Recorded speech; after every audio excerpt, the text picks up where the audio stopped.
right, the big national story of the day, second day in a row really with pitched battles this time round between protesting farmers and local police authorities as they continued their march into Delhi. All through the day, protesting farmers from 4 states of Punjab, Haryana, Uttar Pradesh and Rajasthan were pushed back, or at least there was an attempt to push them back with water cannons, tear gas shells, barricades, etc. Finally, about 5 this evening, it was decided that they would be allowed to come into the capital and protest. Now, farmers have been launching this march and they want to go to the national capital to protest against 3 agricultural bills that were passed recently. The central government says these bills will actually free up farmers and allow them to sell their produce anywhere in the country. But farmers, especially from Punjab and Haryana, are concerned that this will leave them at the mercy of large corporates. Mohammad Wajihullah from Times Network is right now at the Singhu border and has been tracking the entire story through the day. Mohammad, thank you for speaking with us. Really dramatic pictures coming in as farmers continue to push forward. Now, what happens next? We heard that the Agricultural Minister Narendra Tomar wants to go and meet these farmers. Where are they now protesting in Delhi and what are the next steps?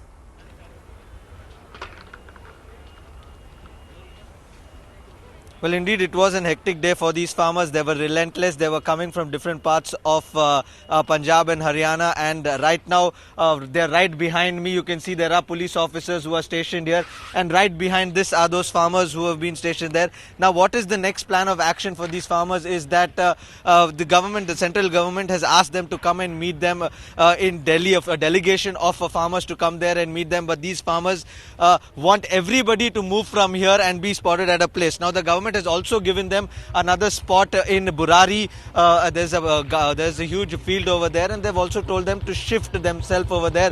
But these protesters have said that you have only provided place for 500 people. We want close to 10,000 people are there behind us. 5,000 is the estimate as of now from the government, but 10,000 is what the people who are here believe, that they're close to 10,000, and they believe everybody should be accommodated over there. So it's going to be a wait and watch kind of a situation as of now. It depends on what the protesters will do in the coming days, because they have been here not just today but for the last 2 days, and this is just a few of them who've managed to reach here. There are a lot of them who are still stuck at borders of Kanori and different parts of Punjab and Haryana that is connected to Delhi. Now, when they come in, the population will increase, and it will be an Herculean task for the government to make sure that they can clear this or come up with some negotiation with the farmers.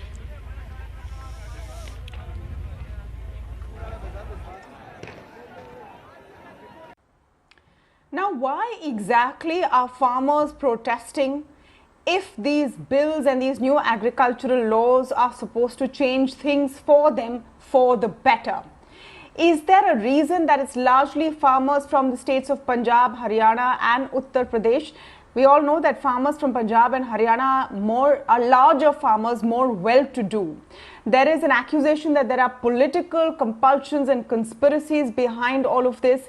Is that just the case? Now, the answer to these questions depends on who you're asking, and they vary from person to person depending on where they stand on the issue. But it's important to understand the issue and what really is going on behind the scenes. And helping us do that today is Mr. Devinder Sharma, who's an agricultural expert. He's joining us on the show. Mr. Sharma, thank you for speaking with us.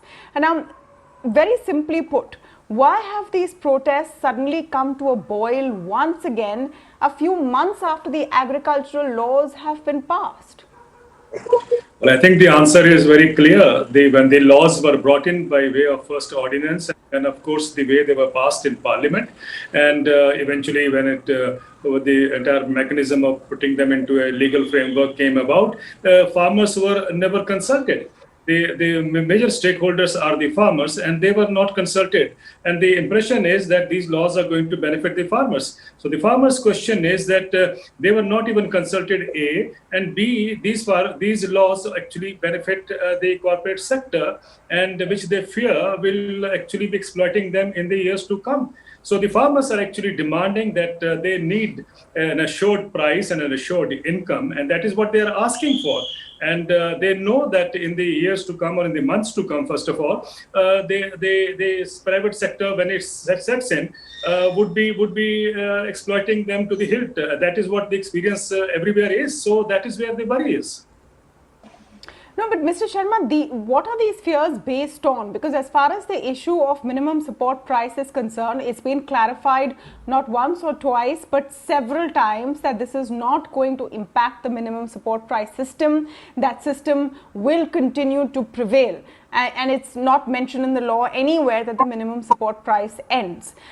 Where is the fear coming from, and do you think not enough has been done to assuage these concerns? No farmer is being forced to sign any contract with any corporate.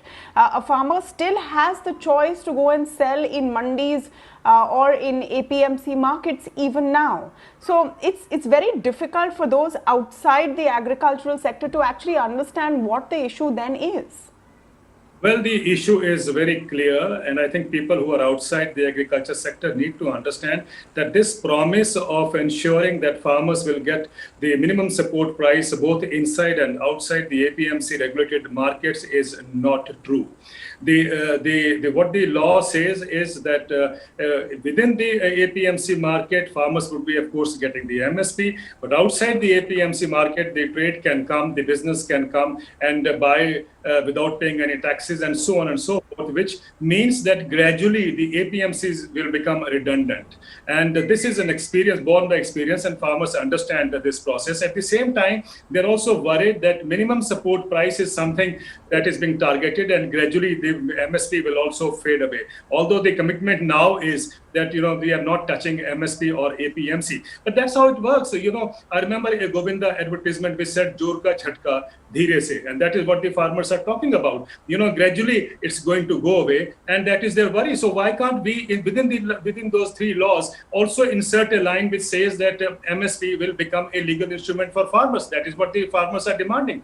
And if the industry is so clear that it's going to pay farmers a higher price to what? There has to be a benchmark, and the benchmark is MSP. I think the industry and the policymakers as well as the economists should actually be joining farmers in demanding a legal framework which says there should be no trading below MSP. I think they are justified in asking that. After all, it is an assured price that farmers are seeking, not only in India, but elsewhere in the world also. Mr. Sharma, now explain to us the nature of these particular protests. And I'm not getting into, whether the way the farmers were stopped was correct or not, because obviously it wasn't. They have a right to protest, and that right now finally is being recognized. But the fact that these are farmers largely from 3 or 4 states. Now, agriculture is undertaken all across this country. But this protest seems to have stemmed largely from the state of Punjab. Why do you think that is the case?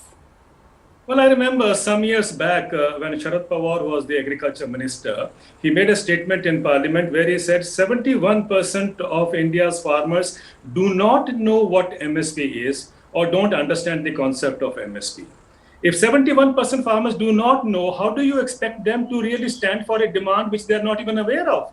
So largely procurement has been confined to the northwestern states of Punjab and Haryana. This is where about 97% of paddy and about 80% of wheat is procured at the MSP in Punjab, and roughly about 75% procurement takes place in Haryana. This is the place where about 80,000 crores comes in to farmers by way of MSP. So they know where the shoe is going to pinch, or where the shoe pinches. So I think let's be very clear. The Punjab farmers, therefore, have taken on a plunge. The movement they have launched is spontaneous, and I find it very fascinating to see, and a very unique movement that I see, which is for the first time not driven by any religious or any political ideology. This is a movement which was spontaneous, and we have seen politics and religion both being driven to support the farming cause, by the movement itself. So it clearly tells us that this was something that the Punjab farmers, because they have had MSP all these years, they are really worried about MSP going away. They understand the implications. It is only the or the industry which is not understanding. If they promise that they will be giving farmers a higher price, I don't know what stops them to make or fight for ensuring that MSP becomes a legal right for the farmers. I think industry should stand up. Mr. Sharma, any purchaser, industry or otherwise,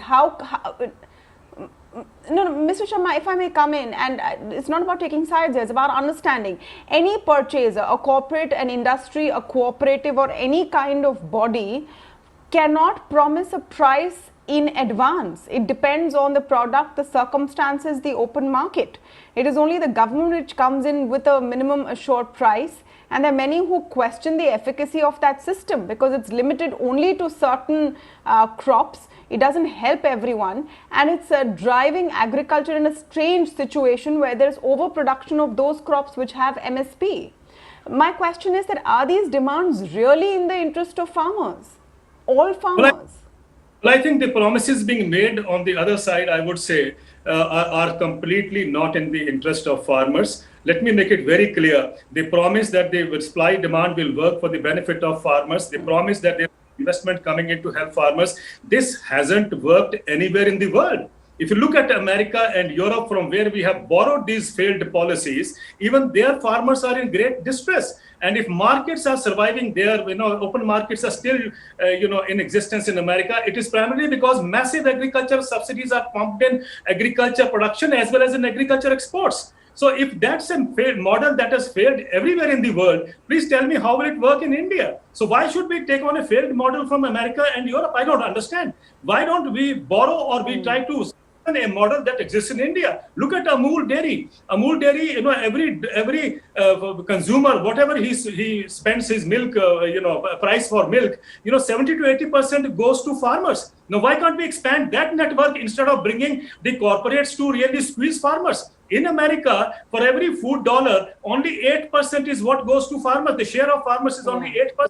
Why can't we have a system where 70 or 80%, like in Amul, goes to the farmers? I think that is what the country requires. Let us not follow a failed prescription from America and Europe. Let's build up on our own strength is what the farmers are asking for, and they are completely justified.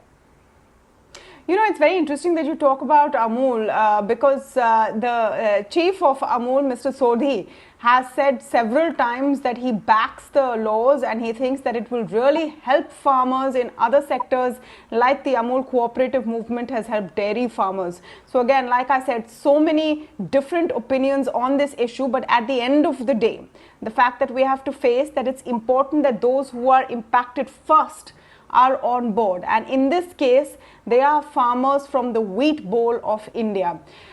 In any case, wrong, right or not, they have to be convinced and they have to be taken on board if these reforms ever have to work. On that note, I want to thank you, Mr. Sharma, for joining us on the show.